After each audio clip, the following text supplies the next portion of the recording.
Some vocal warm-ups. Mm-hmm. You know? All right. As the choir does. All right. How's it going, everybody? My name's Christian. I'm here with my co-host, Cayden. Hello. We are coming here today with a very special presentation, a pilot episode, if you will. We are going to be starting a show called Titletown Tonight. It's going to be an info-comedic show where we go about our amazing and terrible takes depending on which one of us is talking. And we're going to be giving you the best up-to-date news with the people's speech. We are the people. We're not going to have Ryan Clark having to stick up his ass. Or Stephen A. Smith being a dipshit. Oh my God. We are going to be being on his phone on Game 7 of the NBA Finals. We're going to be some of the biggest dumbasses you will see on the internet, we promise you. But at least it'll be entertaining. Yep. But basically, the gist of the show, we are a Packers podcast, first and foremost. But we do talk about the NFC North a good bit. And we'll reach around the NFL once in a while. But predominantly, we're going to be talking about the NFC North. Mm-hmm. But yeah, Cayden, would you like to introduce yourself? I'm Cayden. That's my name. It's 9:43 p.m. here at Lambeau Field. Yep. Thanks for making the drive Yeah, out. absolutely. All the dead deer on. I can't believe we're going to drive here every week. I know. Honestly, it's going to be tricky because we don't get permission to be in this parking lot. Yeah. There is a chance we may get a cease and desist. We've had to kill 2 security guards. All right. Well, allegedly. Allegedly, we had to kill 2 security guards. We didn't actually do it. But if we did, which we didn't, if this is shown in court for some reason, we didn't do it. We plead non-guilty, Your Honor. Mm-hmm. Perfect. All right, so we're gonna start very simple. Packers training camp just started, and we're gonna be going over Matthew Golden, Savion Williams, and all of our other draft picks eventually. Bro Melton, the GOAT. We're going to be talking about more of our predictions for the NFC North in general. Just to start out simple. But yeah, I think Cayden's going to take it away. Yep.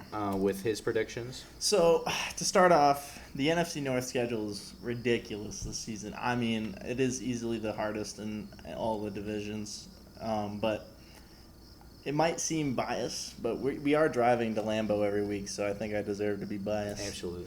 But I got the Packers at 12-5 for the first seed in the NFC North.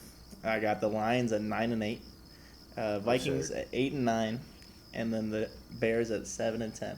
And I think a lot of people are like, well, what's with the Lions? Because I obviously everyone knows that they replaced both of their offensive and defensive coordinator. And that's going to be an issue for at least one season. But statistically, no other team in NFL history has gone over 500 when replacing both offensive and defensive coordinators. See, I understand what you're saying, but I feel like it's the fucking Lions' job to oppose a dumbass statistic like that for some bizarre reason. Honestly, I understand. I'm very interested to see where Aaron Glenn how he does in New York. I think he has a perfect defense to work around. I think it's very much up his alley. Ben Johnson, if somehow he becomes the next Matt Nagy for a year and then becomes absolute dog shit the next, I will be surprised, but I don't think it's going to, well, for one, I don't think it's going to be the same feeling I have for the Lions when they actually started to become good. It's not going to be a little brother thing. I just hope, because I know the Bears fans won't shut the fuck up. You can't be as methodical as you were on the Lions when your offensive line's dog shit. Yeah, I mean, with the retirement of Ragnow, that's a pretty substantial hit. I mean, he let up such a little amount of sacks last season. I do think that will be a major potential deal breaker for them. I want to know what your thoughts are on the state of the Vikings. They're kind of a flip a coin because Kevin O'Connell always pulls some magic for the regular season, somehow winning 13 games. Yeah. But also because he's a quarterback whisperer, but you can't do anything in the playoffs. Nope. Nothing. First round exit every year. They're frequent flyers.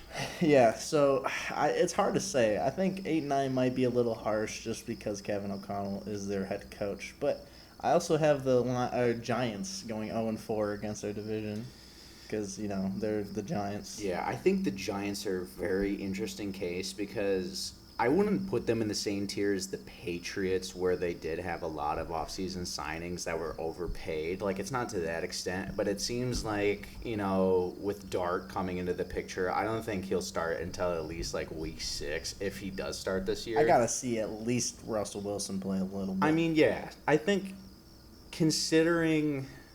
I'm looking between the two offenses, between the Steelers and... It's the best QB room in the league, by the way. Yeah. I'm so excited. Dude, famous Jameis, dude. Yeah. Honestly, if I was on a trash-ass team, I want him to be my quarterback. Here's the thing. Like, I'm thinking about their practices. They arguably have the best defensive line core in the league. Yeah. And they have arguably the worst offensive line in the league. Hey. So I can't imagine them being any productive in practice because they're constantly under like 1 or 2 seconds. Dude, iron sharpens Play-Doh, dude. I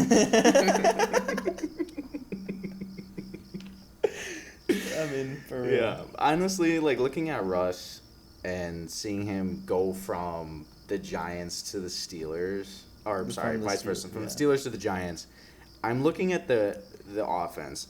Najee Harris had a 1,000-yard season, and I think that's a really bizarre case of inefficiency. I mean, did he have over 5 yards a carry? I think he had a really bad stint in the season. I thought it was there's no way it was over 5 yards. It was a very inconsistent year from what I remember. Granted, I was an early adopter of him in fantasy, and he was a complete waste of my time. I do think with Tyrone Tracy, especially being a very underrated player coming into this year at running back, and Wan'Dale Robinson and Malik Neighbors, I think you got a wide receiver core and a running back core that's young and can take advantage of a lot of passes out, doing maybe not triple options, but just more of play action. I think it's a fantastic, very youthful offense that he could take advantage of. If he doesn't do well, though, in this offense, granted, you got to give him a handicap because of the line. Yeah. If he doesn't do well in this offense, I think Dart's going in it in week 6. That's fair. To say that the Giants are going to be going 0-4 against the NFC North, not crazy. It's not crazy. But crazy. I can also see the Bearsing it up. Yeah. Get them 1-4. I could see the Vikings losing. I could also see that because now we're going back to the original conversation. How much leeway do you think O'Connell's going to give J.J. McCarthy this year? I don't know. That's a good question. I feel like in the past he's given leeway to lots of quarterbacks. Yeah. So I think, he's the type of coach to just give them time. Yeah. Let them progress. You gotta. He's gonna play the whole season if he's healthy. That's what I'm saying. I think so. Yeah, I mean he's been in the system. He understands it. It's not really going to be an issue of really. I mean, if it is missed plays, it's going to be a mental game, which is the reason to take him out. But I can't foresee him getting taken out. Backup? I don't know. No, there's no way he's getting taken out. J.J. McCarthy. Who is the backup? I have no clue who the backup is. Is it? No, Mason Rudolph went back to the Steelers. Yeah. Well, it's gonna be somebody. Yeah. It will be somebody. Maybe it'll be Kirk Cousins. Who knows? Somehow. But yeah. So now the Bears. The Bears are a very interesting topic here. Let's talk about your take on the Bears this season. The Bears. I think they're gonna have another rough season coming up, but I think next season they could start cooking. And I want them to start cooking other than against the Packers, obviously. Because I'm getting bored of them losing all the time. Yeah. Like, I want Caleb Williams to succeed at least a little bit. No, it's weird because I kind of enjoy watching the Bears play the last few years. But anytime a Bears fan opens their goddamn gourd, I just want to turn off the damn TV. But with that being said, I'll get into mine. I have the Packers going 12-5, 3-3 in the division. I wanted to keep it kind of even for, the rivals. I had the Packers going 4-2 in the division, by the way. Let's see what we got here. I have them taking week 1 and 2. I think if they take weeks 1 and 2, they're going to be on an amazing. It is going to be a lot of fun, dude. A Jaden Daniels, Jordan Love NFC Championship. But have you heard about Terry McLaurin? He's holding out for a contract. He showed up to training camp today. Oh, so that's good. But he's on the PUP list because of an ankle injury, I think. But it's such a stupid take and a shot in the dark. But if somehow, by the grace of God, that the Steelers trade for Terry McLaurin, hey, that would be hype. That would be hype. But I think they need one more. I think Terry's a loyal man. He is. And I think he's definitely with the Commanders. He's definitely playing the money game. Disrespected by the Commanders organization. Because you look at the trajectory of the Commanders, he's got to get his money now. And he stayed through them even when they were trash. Yeah. He deserves his money more than anyone else on that team. I agree. But so if they win that first 2 weeks, I think they're going to get through week 4. Week 4 against the Cowboys is going to be interesting because I'm actually pretty high on them this year. If Dak comes back completely healthy, last year he wasn't at all. If he comes back this year, I think this is a make or break season for Dak. You gotta look like they gotta be demoralized as hell. They have to be. They have to be. I don't think they're gonna be good. I think they need a complete rebuild. I think Jerry Jones needs to leave. That's not gonna happen. Jerry Jones is gonna die, and it's gonna be an AI of his consciousness and a computer making the decisions for the rest of the time. He'll be head coach too. He's gonna be down there, GM like Karen from SpongeBob with his face on the monitor. I do have them losing to the Bengals in week 6. I don't think that will happen as a Packer fan, just because how our defense has performed. I mean, I think we can hold them, but our offense against their defense, Shamar Stewart's finally got signed, which is incredible that it took up to this point for that. Yeah. It really, I think that does put a huge hit on the team in general. Morale. Yeah, exactly. If you can't get your first round pick signed and arguably the best defensive end one of the best defensive ends. I mean, he was a sack leader last year. I think that speaks volumes. And the year before that. Yeah, I mean, he had 21 sacks last year? It was absurd. Yeah. It was absurd. Yeah. But so I have them taking the Cardinals. I have them taking the Steelers. I think week 10, I think we'll lose to the Eagles.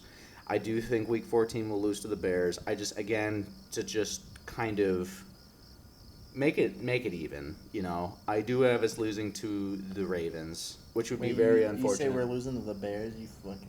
I'm keeping He's a fake fan. I have us winning one and losing one for each team in the division. But and considering that we only won one game, really, shameful, out of our division last year is terrible. And we barely. I think going 3-3 this year is a dramatic improvement. Yeah, honestly, we didn't even deserve to beat the Bears the first time. No, we didn't. But so that was hilarious. With that being said, going back to the rest of our takes here. Hold on. Cayden's phone is from 2010. Geriatric, yeah. It's $150 new, so it's kind of a piece of garbage. So the Lions I have going 11-6. I do think with the hit that they took on the interior line and their coordinators, I think that will take a dramatic shift. I do think their offense will be better this year.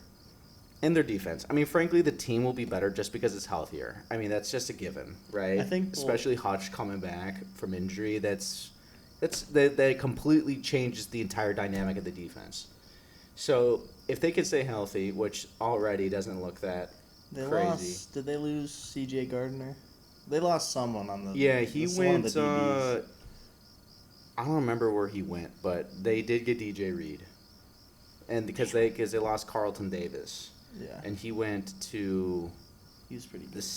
I don't remember where he went.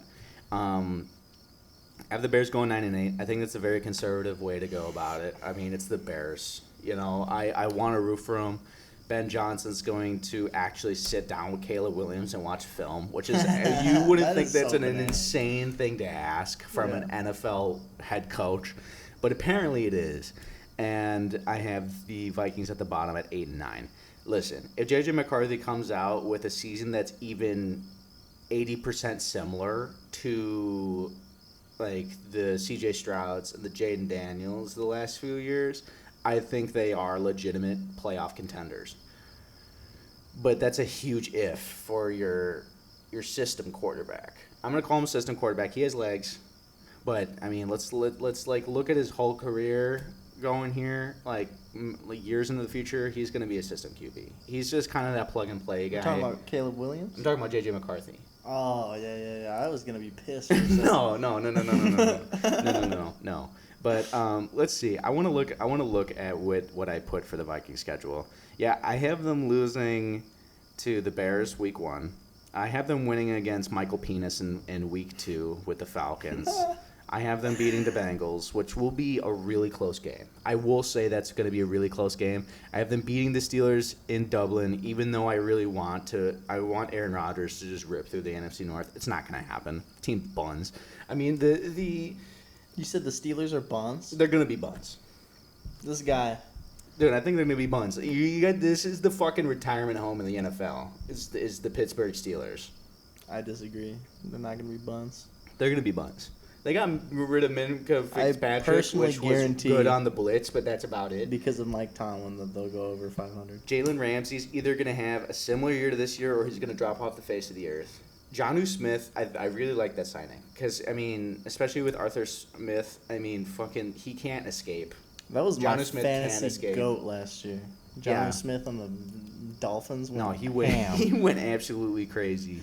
I have them beating the Browns, but it'd be really funny if that was the first game that like Dylan Gabriel or Shador came in and just blew up. Because I mean, I feel like one of the rookie quarterbacks, a random prediction I have is they'll have a Baker-like performance in their career opener. Okay. I don't think it's going to be Shador. I think Dylan Gabriel is a risk, but Shador is Shador publicity. got humbled.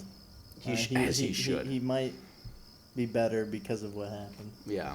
I'm trying to think. Yeah, none of these really surprised me. I have the Cowboys beating them. That's like really the only thing that's like I wouldn't even call it an upset. But yeah, it's a big if, and yeah. That's basically what I got. Yeah. Yeah. Should I go on my next segment? Yeah. So with that being said, Cayden's prepared a couple segments. Yeah. So we'll do half the segment here, but so the first segment, winners and losers of training camp week 1, and obviously this is non-padded. This is doesn't mean really anything, but it's fun to talk about. And I think there's a piece of information you do not know in here. The Dontavian Wicks seemed to be wide receiver number 1 in the camp. He got the most targets. He caught every ball. Bananas. That is absolutely. I know. nutty. If he can catch, he is wide receiver 1. He is. He's. I mean. But Jaden Reed had the same amount of drops though.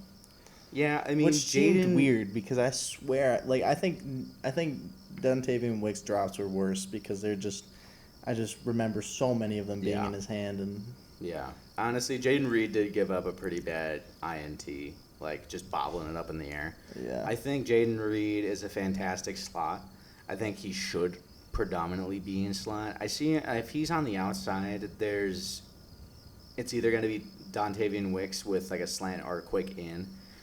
I like Wicks because obviously he kind of reminds me of Tay a bit because obviously with his ability to separate and the fact that his start of his career was mostly bad because of dropped balls. Yeah. Yep. Exactly. And it's interesting because if you remember back when the last season ended, Josh Jacobs came out and said that we do need a wide receiver 1, and then obviously Dontavian Wicks kind of blew up on Twitter. Yeah. It's interesting because then following that statement, Matt LaFleur reportedly gave Jaden Reed's agent reassurance that he would get the same amount of targets after Matthew Golden was drafted, but also it kind of makes sense if you're trying to instill confidence back into Dontavian Wicks that he is a viable asset to the team, because he doesn't seem like one to take criticism in like a sad way, but more of, an aggression, like I need to prove something kind of way. So if you kind of feed that in the right way, it will be more placed on the game rather than the team and the coaching staff, I feel like. Mm-hmm. So that doesn't really surprise me. I really hope he has a breakout season. I mean, that's kind of the name of the game for the Packers. It's so many players have make or break potential. It's not going to be Christian Watson, unfortunately. I just know it's not. Man. I think Romeo is my favorite wide receiver on the team still, and I always want him to be wide receiver number 1. But I mean, there's so many options now. It's like, do you think if Matthew Golden, and I won't really even put Savion Williams in this conversation, but like let's just say the 2 rookies do astonishingly well week 1 and 2, do you think he gets traded by week 5? Who? Romeo. I'll be mad. I think Christian Watson gets traded. He's so injury prone, you would get a bag of chips for him. You might as well just keep him on your team, because we're still going to be taking the load of his contract. Granted, it is a rookie contract. Yeah. I don't think that you might as well just keep him on your team, see if he can prove himself later in the season, and then maybe have a prove-it deal after that. But you'd be better off releasing Christian Watson than wasting your time on negotiations, in my opinion. Love Romeo. Don't leave me. I know. I like that catch against the Seahawks, bro. Oh, God, that lives in my head right Yeah, I mean, it's either Dontavian or Romeo that's going to get traded. Yeah. And a lot of teams value them at the same level. Yeah. I don't remember. There was a few trades that came in, and it was either Romeo or Dontavian was going to get traded. Obviously, the Packers said no, but the same level. But we were going to have a potential trade, which, looking back, I still don't know if it would have been a good move. It was Christian Watson and like a 2nd-round pick for Jonathan Taylor. Yeah. This is pre-Josh Jacobs. Yeah, no, Josh Jacobs is better. Yeah, but I also think the Colts suck ass. Yeah, but Josh Jacobs is better. He is. Yeah. So this is, loser. You can't really have losers when it's unpadded practice, but loser, unfortunately, Savion Williams suffered a concussion. Are you serious? In practice, yeah, but so he's going to be out for the next week of practice. That's just like, I couldn't give someone a loser for any skill issues because, nothing serious really happened. But that loser is in terms of like, someone that took a step back. Yeah. That is unfortunate. It is unfortunate, and I think obviously the wide receiver room is going to be the center of attention for probably the whole season. It is the biggest question mark on the team, in my opinion. DBs, I'm kind of still upset about Jair leaving, but I have a hot take about it. I think the cornerback room overall will be an upgrade this year as opposed to last year. How? Listen, assuming that our additions stay healthy. Assuming. The addition with Nate Hobbs. Assuming that he stays healthy. You think he's going to replace Jair Alexander? I don't think he's going to replace Jair Alexander. So but how I think, would the DB room be better? I think he'll be perfect in the slot. I hear he's moving to the outside, which is interesting because he hasn't played that anywhere in his career. But if you look at his stats, he's remarkably great in man coverage, which we've been compensating with Jair being gone. If you look at the amount of times we play man coverage when Jair's on the field, it's dramatically better or dramatically higher than we are when he's not, because we have a great safety room, so it's fine to play zone, especially in Jeff Hafley defense where it's kind of more zone blitz or just trying to put pressure on the quarterback while covering the field. Yeah. I think if Nate Hobbs, who is a ball hawk and he's remarkably well in man coverage with this short career that he's had. I mean, he's hasn't even had his rookie contract up yet, I don't believe. I think that will change how dynamic we can be in terms of defensive schemes. Because I feel like as soon as we had Jair gone, I mean, Keyshawn Nixon is very serviceable, and he's been absolutely fantastic as our cornerback 1. He's been able to keep up with the speediest of receivers most of the time. Eric Stokes has been always the weak link on that defense. I think Nate Hobbs being a replacement for Eric Stokes is is a more appropriate way to look at it. Dude, he was so bummed. He was so fucking terrible. I was very upset because I wanted him to be good. His speed was great out of the combine, and he just seemed like he had a good head on his shoulders, but it was unfortunate. But overall, I think with the increased dynamism that we'll have on our secondary, I think overall our secondary will be better with that added flexibility.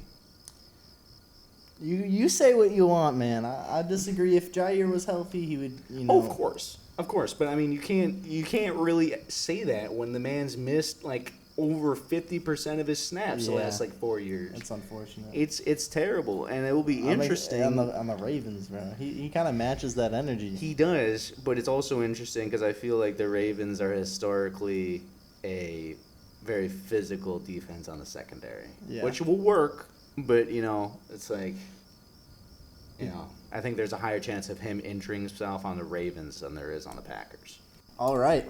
4 McChickens and a large fry. We are back. We actually want to pause this to thank our sponsor of today's episode, McDonald's.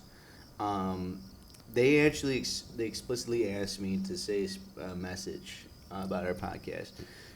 Fuck Wendy's, gang shit on God.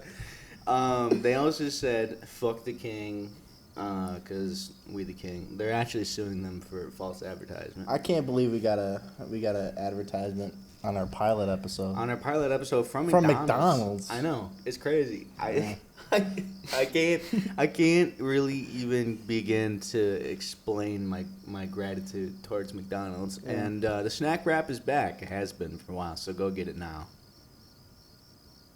Okay. All right, back on to football topics. We have one more winner from winner and loser. It was Nate Hobbs. Nate Hobbs, right. He did pretty well in the slot. Like you said earlier, he was lining up in the slot, which is unusual for the rest of his career. And broke up a few passes, even though he only lined up for 10 snaps.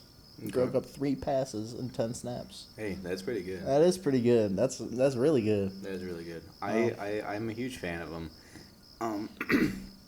The cholesterol. The cholesterol from the McDonald's is getting to me, guys. I might need to drop that sponsorship ASAP. Next episode, we're 50 pounds heavier.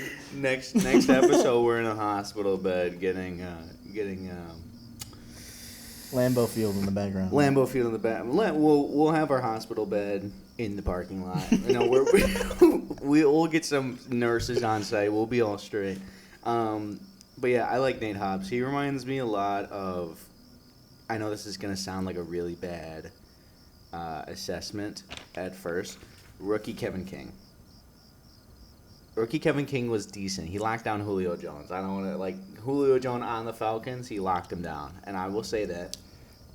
And the way I'm saying it is, Kevin King's problems stemmed from him not wanting to hit anymore and him clearly getting slower. I don't know what happened. It wasn't really that crazy of a distance of time from what he just had a massive drop off. What I see from Nate Hobbs is a guy that. He has a decent amount of muscle, but he's still a very, very athletic and fast guy. I think he's a ball hawk. I think he's a guy that will just stick to you like glue.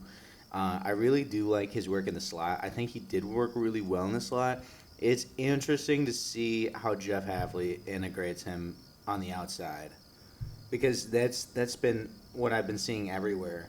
He's going to be moved to the outside predominantly I'm excited. With Keyshawn. Let's see Jeff Hafley's more of his schemes. I can't believe after 1 year with the Packers, he had a head coaching position offered. Yeah. I'm like, please don't leave. Yeah, no, that would be really sad. It's finally a defensive coordinator that's not Mike Pettin or Joe Barry. I swear to God. Oh, man, Joe Barry. And I can't, you look at these hires, and you're like, how in God's name was this a good idea? Specifically Joe Barry. Yeah. He was on the 0-16 Browns. Why are we hiring someone? Was Joe Barry on the 0-16? I thought that was Mike Pettin. No, Mike Pettin was on the Packers during that season.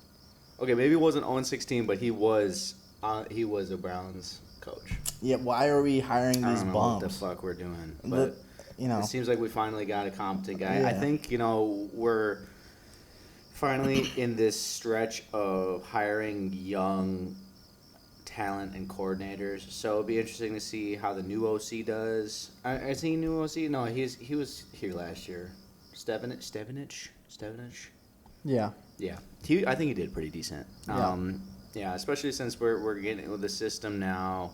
We're getting comfortable and having a run dominant, but also like a deep passing offense at the same Isn't time. the OC Matt LaFleur? No. It's Stevenage. We have an offensive coordinator. Oh. Yeah. I thought he coordinated all the offense. No. But yeah, it'll be very. Now I feel like a fraud. Yeah. What the fuck? Anyway, I got a hype or hope. This is the next segment. And the rule is you can't say they're all hype. But hype is obviously good. Hope is just, you're hoping and praying. Number 1, Jordan Morgan. He played 185 snaps in 2024. Didn't really get a good feel of his potential, I don't think. Yeah. This is why I think, what are your thoughts on this upcoming season? Well, he's currently taking snaps at left tackle, which Really? in place of Rasheed Walker. All last season he was playing guard, so that'll be interesting.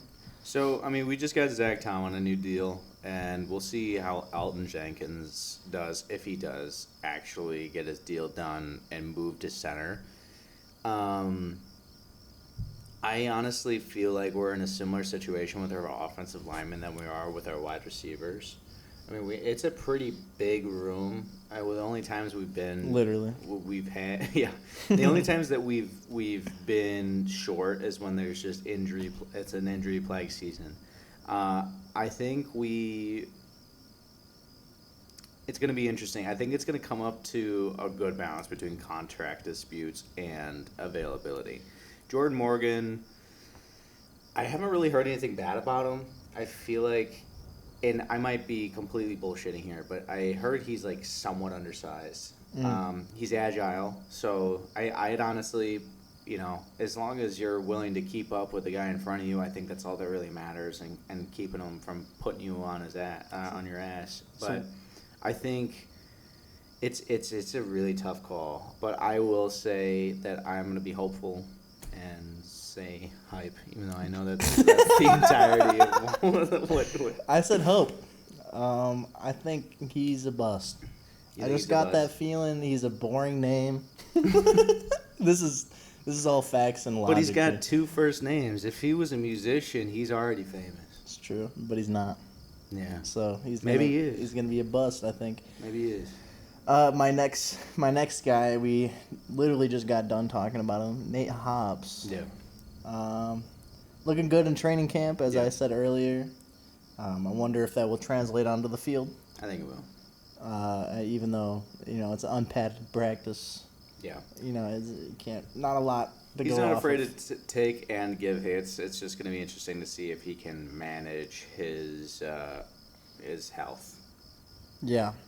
Yeah, I mean, we already talked about him good enough. Yeah. I think, we don't need to touch much more on him. Mm-hmm.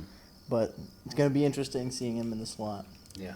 So let's just go on to number 3. The third guy is someone I'm excited to see, Marshawn Lloyd.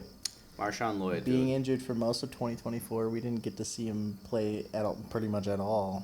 Didn't get to see him or his potential. I think Marshawn Lloyd. Oh, by the way, Nate Hobbs was hype. I put hype for Nate Hobbs. What did you? I'd say the same thing. Hype? Yeah. Cool. Definitely. Marshawn Lloyd, I think if he didn't have injuries in college as well, which really makes me nervous now, I've been kind of tampering down my hopes for him. But, he would have been a first-round pick if he didn't have injuries. I agree. Yeah, I mean, if you look at him, if you're watching Caleb Williams highlights, you're also watching Marshawn Lloyd highlights, especially and considering that he's doing all of this out of the backfield. He's a perfect hybrid running back. He's very top-heavy. If you see him in the season, he looks like an action figure out there. No, it looks like it's impossible to break his neck. No, he's the guy. He's the human that was evolved to survive car accidents. Yeah, really. But so, If he can stay healthy, I think he's going to be a great 1-2 punch with Josh Jacobs. It won't be to the same dynamism that like Gibbs and Montgomery have. I think it's going to be more power heavy, and I think the Packers are in a swing of physicality and really just being a bruising offensive and defensive unit. So if he can stay healthy, I think he will be a massive asset to our offense. So you're saying hype? I'm saying hype. I also said hype. I'm very, very high on Marshawn Lloyd personally. I think, he has the talent to be one of the best in the league. It's just about his health, in my opinion. Yeah. And we have a decent O-line ahead of us, I would say, like probably top 10 maybe. Yeah, I'd say O-line, I'd say top 5. Top 5 is crazy. I'd say top 5. Yeah, we can argue about that. Who has a better O-line? Eagles. The Eagles do. Okay. The Lions. The Lions. Buccaneers. Buccaneers are top 3 O-line. Maybe. It's not the Chiefs anymore. No. Because Tooney's gone and the other guy. I would need to look. I'd say the Packers have top 5. I'm say top 5 potential at least. Didn't Zach Tom let up only 1 sack last season? Yeah, that was pretty high. Allen Jenkins, obviously one of the best guards in the league, moving over to center. It'll be interesting to see how that goes, but I would say that's, and the Vikings, I mean, they did their first overall draft pick, and they have a few others that are fine, but it'll be interesting to see if they actually can, And then the Bears, obviously, with all of their offseason additions, being the offseason champs once again, it's going to come down to their coordination. I think it's going to be up in the air for them. I think. I wonder I don't know how the Cowboys O-line's looking lately. It's not bad, but yeah, I mean Zach Martin retired a while ago. Was that this last year? Wasn't that 2 years ago? Something like that. All right. Anyway, way off topic. Yeah. Marshawn Lloyd hype, and I'm excited to see him this season. Much so. Really hope he doesn't get injured. Yeah. At least right away. Praying. I'll get pissed. I'm praying. He got 3 damn runs last season, and I was so excited for him. So, yeah, here's hoping. All right, so player number 4. Recently, the cornerback rooms kind of opened up for possibilities. Anyone can really take that position. Cornerback 1 right now is Keyshawn Nixon on our roster, which I'm glad he's not returning anymore if he really is cornerback 1. Mm-hmm. But someone I'm shocked we did not get to see play a single snap last year, Kalen King. Yeah. He's an interesting case. I mean, when you get praise from people like Sauce Gardner, which he did out of college or as soon as he came into the NFL, mm-hmm. I think that speaks volumes. But there's also a reason why he hasn't played that many snaps, and I don't know what it is, and it might not even be performance based. But I want him to do good. There's definitely a few question marks as to why. He was on the practice squad all season. I think, I don't know, because he had enough time to gather an understanding of that defense. Yeah. Maybe as Dad would always say, we're saving him. We're saving him for the playoffs. I swear to God, if Mike McCarthy would have actually fucking played Aaron Jones, dude, his rookie season, my God. We didn't play him at all. That's completely off topic. I'm gonna say I don't even know how that relates at all, actually. Because he didn't play at all. We're saving. Oh, I see what you're saying. But I'm gonna put hope for Kalen King. I put hype. You're just hyped for every fucking Packer player on this list. I said Jordan Morgan's hope. Okay, I guess so. I mean, O-line's not sexy, so. Yeah, but it's just you know who is sexy? Who? Sexy Dexy. He's D-line. He's D-line, but he's sexy. He is sexy. Zach Tom and Elton Jenkins. I want to grab his bald head and hit it from the. Dude, give me a plunger. Just. Don't even talk about O-line not being sexy. All right. More to love, I guess. Yeah, no, there's more to love. Yeah. Exactly. But, you know, I wrote it down, like, can't do worse than nothing. So I think, you know, no matter what, he will get snaps this season. Yeah. If he doesn't, I would be like, what the hell? Yeah. It would make no sense. But, so you can't get worse than nothing. And he's hype on my list. Okay. All right. Yeah. Yeah. And that's all the players I got for that segment. Yeah. I had a player in mind, and I forgot who it was. But honestly, so I have my own kind of segment that we're going to be experimenting with. And for context, we kind of already did this in our true pilot episode. It was more of a test, like a tech test for this whole like virtual production setup and everything. And some of my answers are actually different. Allegedly, we didn't ever. We are in Lambeau Field. What is this guy talking about? Virtual production meaning cameras are virtual. Yeah, no, we did have to set up those cameras. Yeah, we did have to set up those cameras, and the cameras aren't real. They're actually floating cosmic beings that are observing our conversation, yeah. And then posting them online, editing them themselves. Like we have nothing to do with this entire deal here. We just decided to show up. These cosmic beings really wanted to watch. We just showed up to the parking lot and they're like, "Yo, this is content right here." So, so we have a segment called the Weekly Stock Trade, and it's a very similar segment style to a lot of other people's shows where just buy, sell, don't touch. It's very self-explanatory. So I'll just go over buy. I'm going to put chips down on the Jags. And I think the Jags are a very, very hyped team this season. And if Trevor Lawrence is ever going to take a step up, it has to be this year. I agree, but from the beginning I called him a bust, so I really hope he busts all over me. And Bro wants Sexy Dexy and T-Law. Dude has range. I mean, T-Law like pretty much looks like a woman, so is a gay. When I said buy, I don't have my notebook. I lost that notebook, but I do remember what I said for buy. It was you. The Las Vegas Raiders. I'm very. I mean, you could play the clip about. Dude, I'm very excited that they got Ashton Genty. I was very nervous that the Bears were gonna get him. No, that if the Bears got Ashton Genty, that I would be kind of nervous. I would be nervous, but Colston Loveland. What is this? That's a bum. What are you doing? That's probably the worst first round pick. I think. It wasn't even the best tight end in the first round, in my opinion. So, I kind of touched on this with the conversation with you last time. Ashton Genty's already a top 3 paid running back.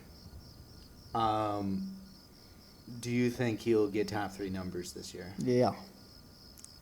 When I say yeah, you got to look at how many throws Brock Bowers got, because he's the only person on that offense with any talent. Yeah. Now you're adding Ashton Genty, bro. Mm-hmm. If he doesn't get injured, he's going to get at least the ball 40% of snaps. Yeah. 40% of snaps, because there's no one on that team to get the ball. I mean, I don't know much about their O-line. It's not that bad. I think they're pretty middle of the pack. Okay. But the problem with their team is the lack of offensive talent. Yeah. I mean, Hunter Renfro's coming back. Yeah, no, he's gonna really help that team out. This is very off topic, but the 2017 Raiders were the most bizarre offense ever. They got Derek Carr, Marshawn Lynch, Jordy Nelson. Who else was on the outside? Is that 2017? It was 2017. I think so. Yeah. What? Yeah. It was 8 years ago. Dude, that's crazy. Yeah. Man. Jordy Nelson and Marshawn Lynch on the same team. Play that clip of Jordy saying Aaron Rodgers is better. Yeah. Cosmic beings. Cosmic beings, please do so. I also on the bye, I have Isaiah Pacheco coming back from injury. He was my first pick in fantasy this last year. and both of my starting running backs got injured. And, I had a pretty astounding comeback for a little bit. I somehow traded for DeAndre Swift at the end of the season, which I shouldn't have gotten, but it was just up to my insane cunning ability. Lapido, you're a dumbass. No, I don't even think he's a dumbass. I think it's just my desperation. severe... I'm basically a savant when it comes to negotiation. I love you, Lapido. Lapido, thank you for DeAndre Swift. I'll actually draft him this year if he falls to me, unless if Saquon's there. But by the way, we should totally do a fantasy episode for the draft. Real, yeah. For sell, I had Lions, but after doing the actual prediction, I don't think that's apt. I don't understand how you come to that conclusion, considering when you're doing the prediction, you realize they have the second hardest schedule in the entire league. I still think they're gonna find a way. All right, buddy. We'll just see if they can stay healthy. Because I think even like a half-wit, system with that many great players can still... they won't get like a 14-win season.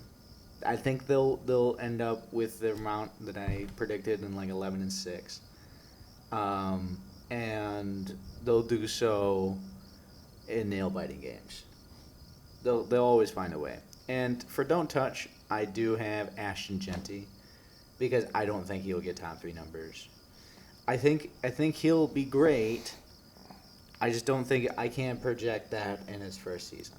And maybe he will. Maybe he'll prove me wrong. But with the Saquons, the Derrick Henrys, the Josh Jacobs, The CMCs. with the CMCs, the Gibbs, they're not going to be... He's going to have higher numbers than either the Detroit running backs because they split carries. I mean, if you're talking about overall yards, I disagree. They're splitting out Gibbs wide this season. He's going to be in the slot. Yeah, but David Montgomery. He's going to get those tutties.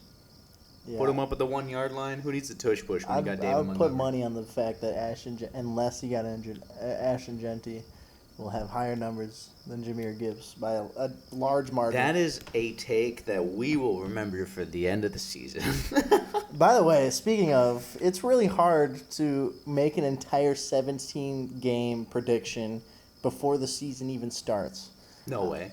No way. Crazy. But I think, in the future, we should just pick every week who's going to win. I think that will be way more accurate with I that. agree. I think we can definitely run through the NFC North every week. I think we can make that work. Mm-hmm. And so, if you're watching this at this point, we want to let you know that the format will change in some capacity. We're still trying to figure everything out. But in all reality, we're here to have a great time. But we really appreciate you guys tuning in to the first episode of Titletown Tonight. Yes, thank you very much. Do you have any closing comments? Gotta drive 3.5 hours back home. Yeah, no, I gotta drive all the way back to Kansas. Kansas. Yeah, Kansas. Damn. I have a buddy out there that's cooking up moonshine in the forest there, and he needs some hands on deck. Apparently, there's a massive explosion or something something cartel related or something. I don't know. We'll figure it out. But anyways, everyone, I hope you all enjoyed, and I hope you all have a great rest of your day. Bye.